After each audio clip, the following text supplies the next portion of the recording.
They're a company really focused on guiding businesses and individuals, too, toward more sustainable ways of doing things. Mm-hmm. Like making better choices for the planet. Yeah, exactly, Right. yeah. And they seem to lean heavily on a data-driven approach for that. Okay.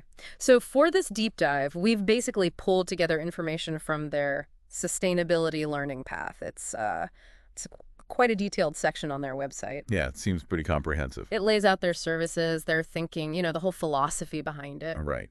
So our mission here is really to sort of cut through all that detail, get a handle on the different ways myHerb is approaching sustainability. And maybe highlight where businesses or, even you listening could actually engage. Precisely. Think of this as your kind of shortcut to understanding their whole sustainability picture. Okay, so let's unpack this. They talk about guiding a transformative shift towards sustainability. Yeah. What does that actually, look like on the ground? Well, what's interesting, I think, is that it's not just superficial stuff. They seem to be aiming for like a fundamental change in how businesses and people operate. Okay, like moving beyond just recycling bins. Yeah, exactly. Imagine a company shifting from that old take, make, dispose model Right, the linear way. to something more circular, where you're reusing resources, minimizing waste. That seems to be the kind of deeper shift they're talking about. And they keep saying it's data-driven. Which suggests it's not just about feeling good, right? It implies like really analyzing things. Yeah, using info to make smart choices, track actual results, benefits for the planet, benefits for the future. How might they actually use data in that kind of transformation? Any ideas? Well, they might work with a company, maybe analyze its, say, energy use patterns, Okay. pinpoint where it's inefficient, and then suggest specific changes, maybe switching to renewables. Then they'd quantify the impact. Yeah, exactly. Quantify the carbon reduction, maybe even the cost savings, all based on that data. It's about getting specific, tailored advice backed by evidence. Got it. Moving beyond just general suggestions. Precisely. Now, if we look at their list of sustainable solutions, wow, they cover a lot of ground. They really do. Yeah. It's not just like one niche. You've got economy and finance, then design and art, even resources and docs. Mm-hmm. It feels like they see sustainability as needing to be woven into, well, everything, not just stuck in one department. That interconnectedness feels really key, doesn't it? Yeah. How do you see those different areas linking up, like finance and art? Well, opaque economy and finance, they're talking sustainable financial practices, green investments. Okay. So recognizing that being environmentally responsible isn't just a cost, it could actually boost long-term financial success. Maybe through energy savings or investing in other green companies. Right, right. And that financial side could then influence design. Exactly. That connects to design and art.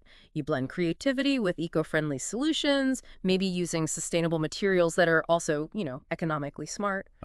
Okay. So design and art isn't just about looks, it's about the environmental impact of the creation itself. Precisely. And then you have resources and docs. That seems like the real nuts and bolts stuff. Optimizing resource use, streamlining documents. What kind of practical things could that mean? Think about maybe a company going paperless, moving to digital workflows. Okay, yeah, reducing paper waste. Big impact there.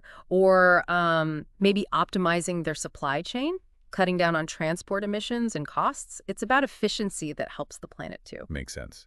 Now, they also list a bunch of specific initiatives and tools.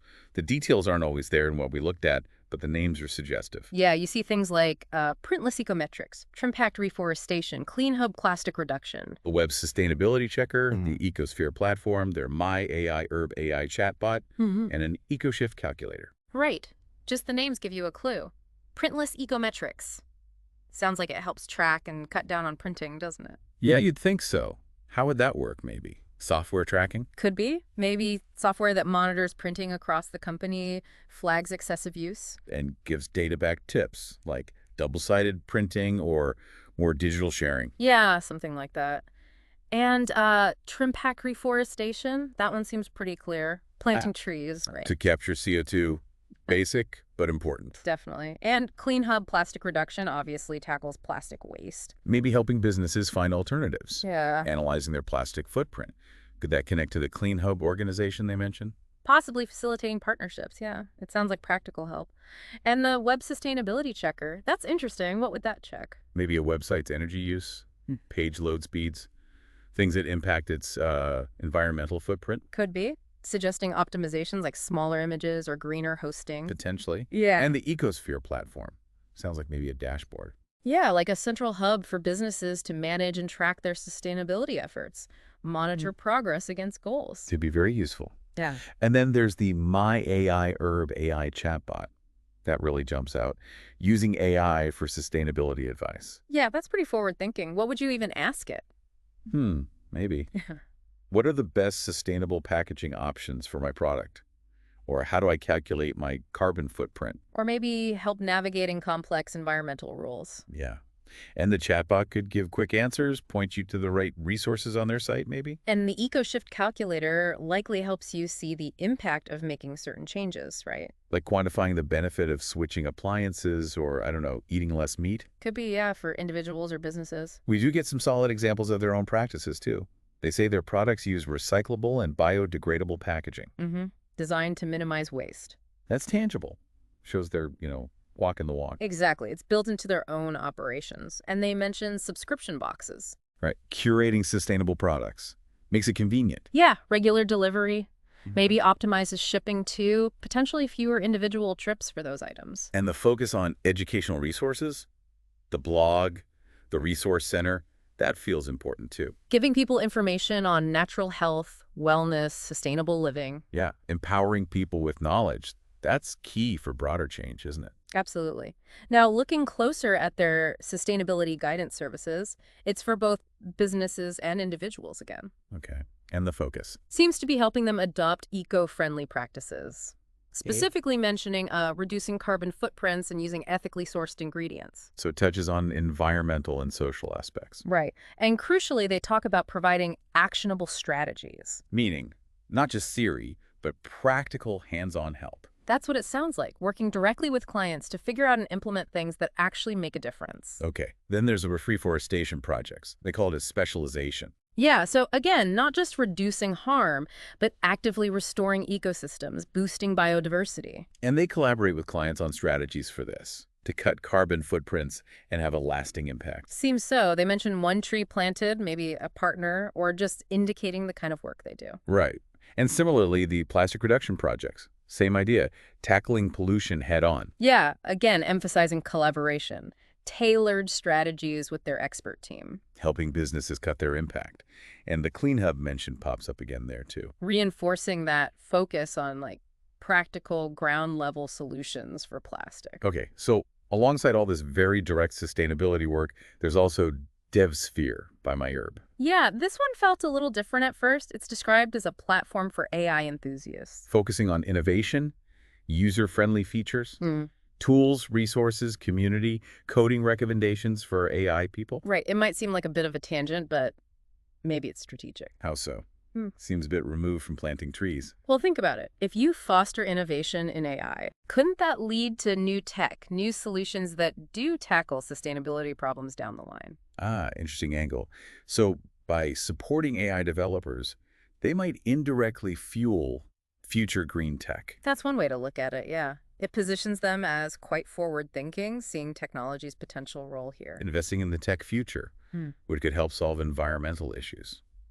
Okay, I see the potential connection. So for you listening, if this sparks your interest or you're thinking about working with them, they do offer ways to connect. Absolutely. They definitely point you towards their website for all the details on services and projects. And they mention a Slack community and a partners program. Suggests they're keen on collaboration, right? Yeah. Working with others who are also committed. Yeah. And it was interesting. They even list things like sustainable travel options and remote job contracts on their site. Shows a really broad vision, doesn't it? Touching on lifestyle, the whole economy. Definitely. And if you're just curious about your own impact. Right, they have that sustainability quiz and the EcoShift calculator on the site too. Could be good starting points, to understand your own footprint, maybe see where you could make changes in your life or business. Okay, so wrapping things up, myHerb clearly has a very comprehensive strategy. Yeah, it's not just one thing. It's products, but also strategic advice, specific environmental projects like reforestation and plastic reduction. And even investing in future tech with that AI platform. For me, the real aha moment is seeing how it all kind of fits together. It's interconnected. Yeah, it's not just a random collection of services. It feels like a system designed to drive this holistic shift towards sustainability, on different levels, individual choices, big corporate strategies. Mm-hmm. It all links up. Exactly. And that kind of leads us to our final thought for you listening. Thinking about this whole multifaceted approach from myHerb, what part resonates most with you?